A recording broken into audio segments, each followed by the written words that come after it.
জয় রাধে, জয় নিতাই চৈতন্য। আমরা পরম প্রেমানন্দ ভগবান শ্রী শ্রী নিতাই চৈতন্য মহাপ্রভুর অহৈতুকী অনুকম্পার কারণ সেই পরমাত্মা ভগবানের কথামৃত, গীতা কথামৃত আস্বাদন করে চলেছি। বর্তমানে আমরা আজকে সপ্তমতম শ্লোক অক্ষর ব্রহ্মযোগে আলোচনা করব। এই শ্লোকটির মাধ্যমে আমাদের সামাজিক একটি প্রশ্ন থাকে যে সব ভগবান করেন, তাহলে সবই যদি ভগবান করেন, যুদ্ধ ভগবান করছেন, হিংসাও ভগবান করছেন, পশুবধ আদি সমস্ত পাপ কর্ম ভগবান করছেন। এই প্রশ্নের উত্তর আমরা এই শ্লোকের মধ্যে পাব। অর্জুনকে কি উপদেশ করছেন, কর্মের কিভাবে, কোন কর্ম, কিভাবে কর্ম এবং সত্যি কি সব ভগবান করেন, এইটি অত্যন্ত গভীরভাবে এই শ্লোকের মধ্যে ভগবান ব্যক্ত করেছেন। আমরা অবশ্যই সেই কথামৃত আস্বাদন করব। চলুন প্রথমে আমরা ভগবানের এই সুন্দর শ্লোকটি শুনে নিই। ভগবান অক্ষর ব্রহ্মযোগের সপ্তমতম শ্লোকে অর্জুনকে উপদেশ করছেন যে তস্মাৎ সর্বেষু কালেষু মামনুস্মর যুদ্ধচঃ মজ্জার্পিতা মনোবুদ্ধির মামে বৈশ্যাসংশয়ম। ভগবান বলছে অতএব তুমি আমায় স্মরণ করো, সমস্ত সময় আমায় স্মরণ করো এবং যুদ্ধও করো। তাহলে যারা আমরা ভগবানের আসক্ত বা ভগবানের প্রতি সমর্পিত, এমন নয় সব ভগবানের কৃপায় হয়ে যাবে, হয়ে যায় না, করতে হয়। কি করতে হয় না, ভগবানের প্রদর্শিত কর্ম করতে হয়। ভগবান কর্মে স্বাধীন করেছেন আমাদের। ভগবান তত্ত্ব সমস্ত জীব চৈতন্য যত রামচরিতমানসে গোস্বামী তুলসীদাসের কথায় বলছেন যে জড় চৈতন্য যত জীব সকল রামময় যান। জড় চৈতন্য যত জীব সকল রামময় যান। জড় এবং চৈতন্যের মধ্যে যত আছে সমস্ত কিছু রামময়, সেই ভগবানময়।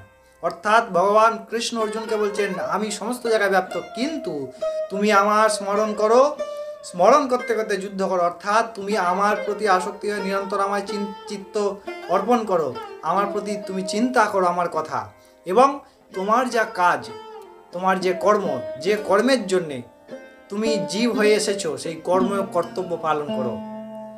অতএব এই প্রকার যিনি করবেন, এর ফলে কি হবে, তুমি আমাকেই প্রাপ্ত হবে।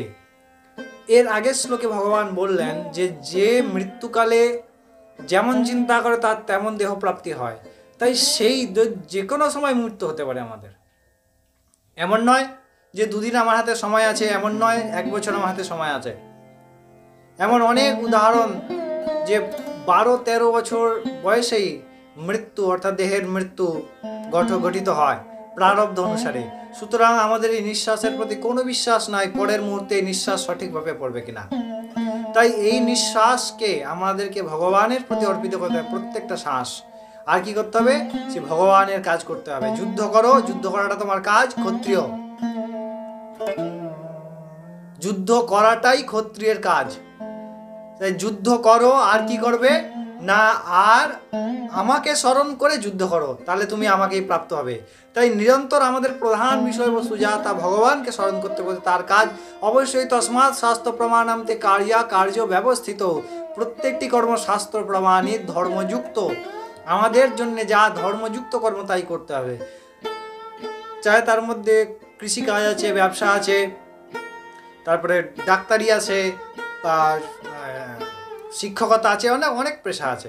তাই প্রত্যেকটি কর্ম কেমন, অধর্মের সঙ্গে নয়, ধর্মযুক্ত, সততার সাথে।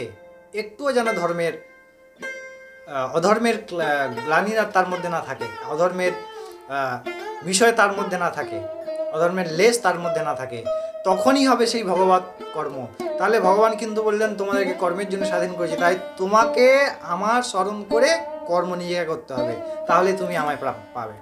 আশা করি এই শ্লোকের অর্থ আপনারা বুঝতে পেরেছেন। আমরা পরের দিন আবার 8তম শ্লোক নিয়ে ফিরে আসছি। তখন অবশ্যই সাবস্ক্রাইব করে সঙ্গে জুড়ে থাকুন। ততক্ষণ জয় রাধে, জয় নিতাই চৈতন্য।